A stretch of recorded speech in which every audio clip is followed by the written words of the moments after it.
Dream big.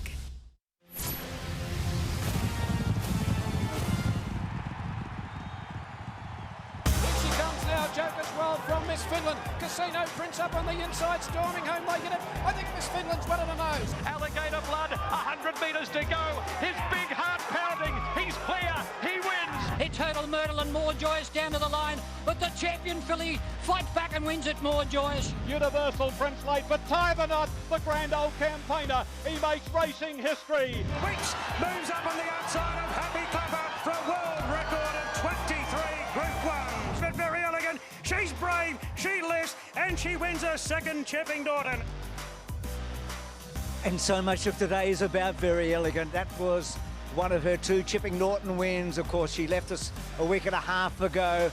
James McDonald rode 9 of her 11 Group 1 wins. And of course, Chris Wallace so much associated with this great mare. They've got the favourite today, and she'll probably win Fangirl. And at Flemington today, the Australian Guineas is the highlight. A race that's absolutely captured the imagination of owners and trainers in this country. You can build a stallion's career off this race, and today we've got a short price favourite. Richo, welcome to headquarters. We've got a great day in front of us, mate. It's always awesome, isn't it? There's something special about the word Guineas. You say Guineas in racing, it equals class all around the world, and no exception today at Flemington. The Group 1 Australian Guineas over the mile is part of a mouth-watering menu today at Flemington. I've got the best job. I can chat racing with you all day, and you've got nowhere you're allowed to go. It's fantastic. I'm literally going to chew your ear off with all this brilliant stuff today. I cannot wait. I can turn a deaf ear to you when I want to. Who are the big horses? Well, I think Riff Rocket's the star attraction when it gets to the Australian Guineas. He was fantastic winning the VRC Derby. Superb return in the CSA Stakes.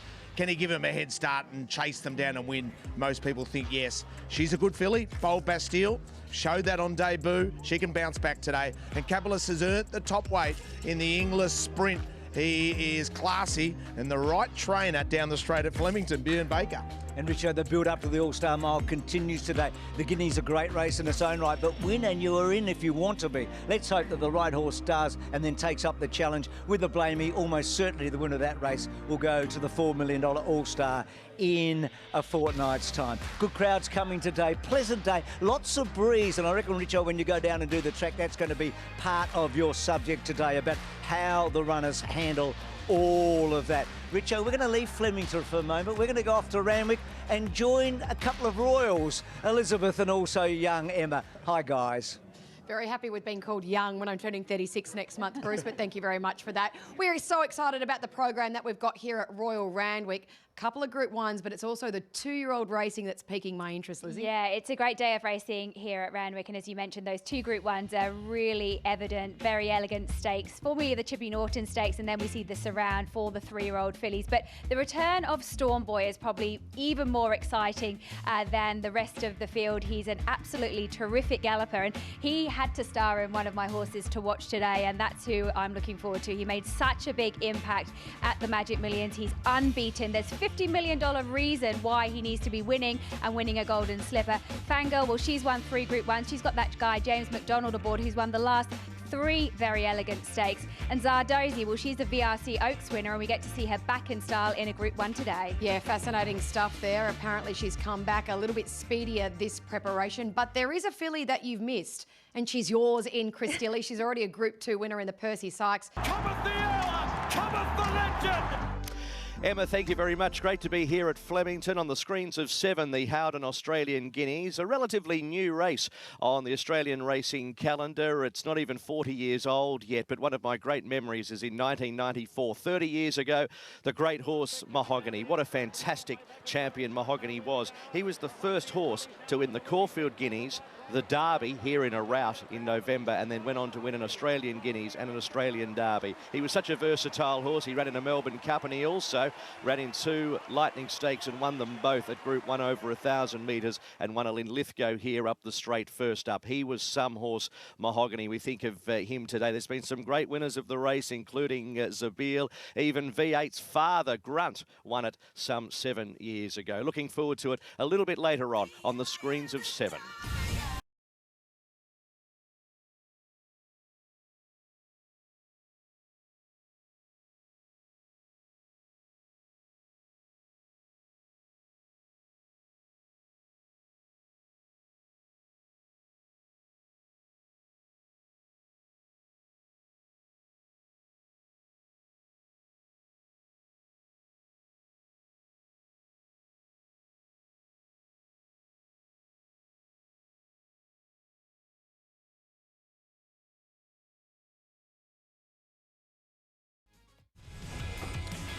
Great to have Josh Parr down here. What a 12 months he's had with all those rich races.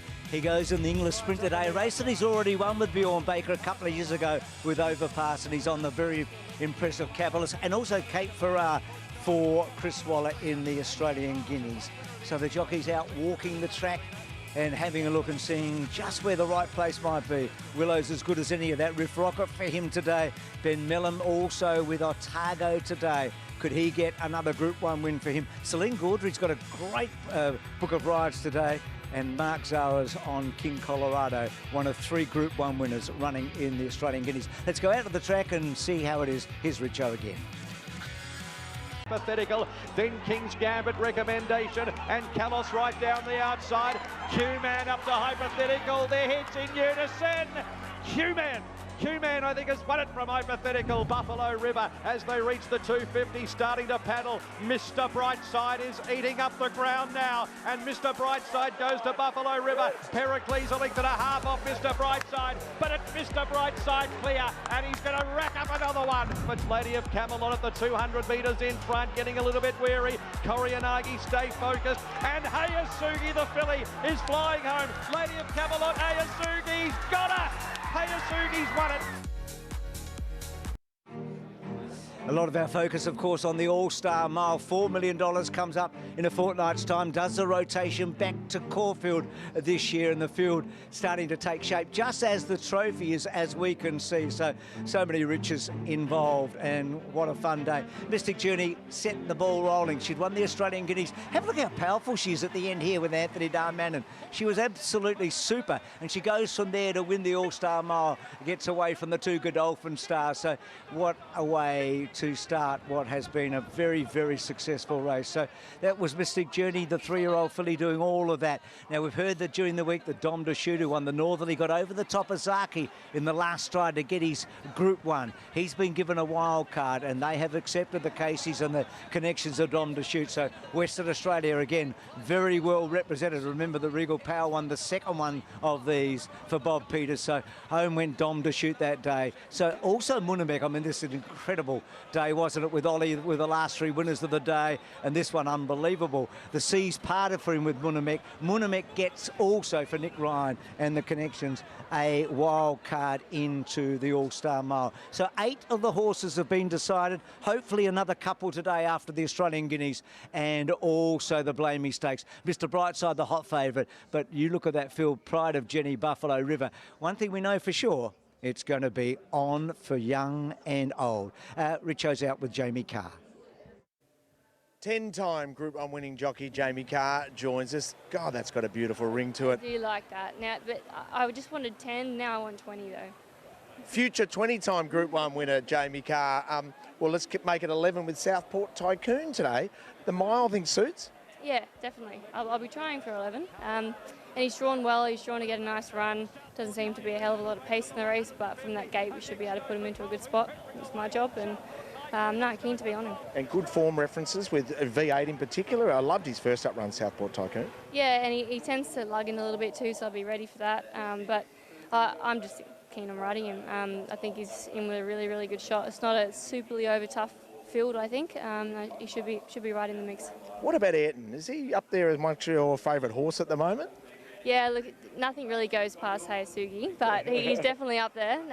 No, I love this horse, and he's back to more of a winnable race for him. A nice big field, he should get a nice spot. And the other day, he just brought mine done when Buffalo River and Jenny, they just go so hard, and he just had to chase for a long way. So he sort of put a line through that run, but really looking forward to riding him. I should have worn my sunny. Is the glow off that ring of yours is just blinding me. Very blindingly. Bing, bing. Have a great day, mate. Thank you.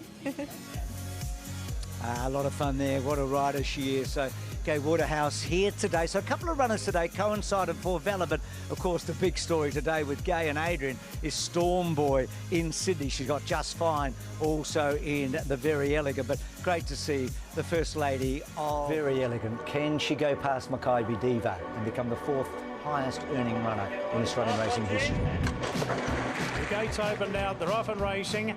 Montefilia jumped out well together with Think It Over. Colette's handy, Very Elegant's handy. Angel of Truth at the 600 metres leads the Group 1 field around the corner.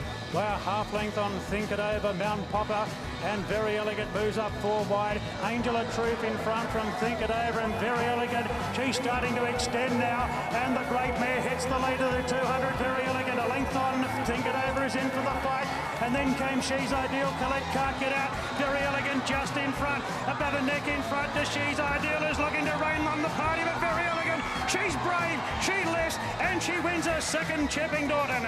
Very Elegant fended off the roughie. She's Ideal to win it.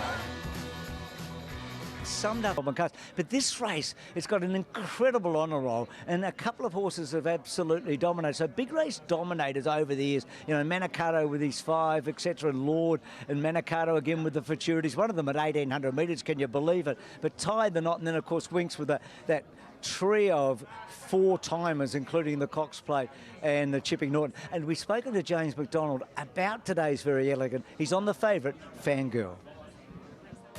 To win the Very Elegant Stakes this year would mean a lot, especially with Fangirl, trained by Chris. The mare's going, great guns, Fangirl! Look at her go, Fangirl! A big win in the King Charles III. She's probably one of the Wait for Age stars coming through the ranks.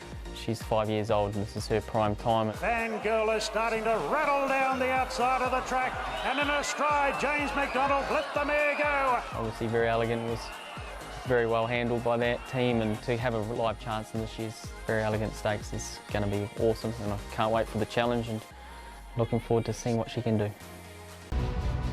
Melbourne's premier 3-year-old race of the autumn, the $1 million Australian Guineas, is run over Flemington's 1,600-metre course.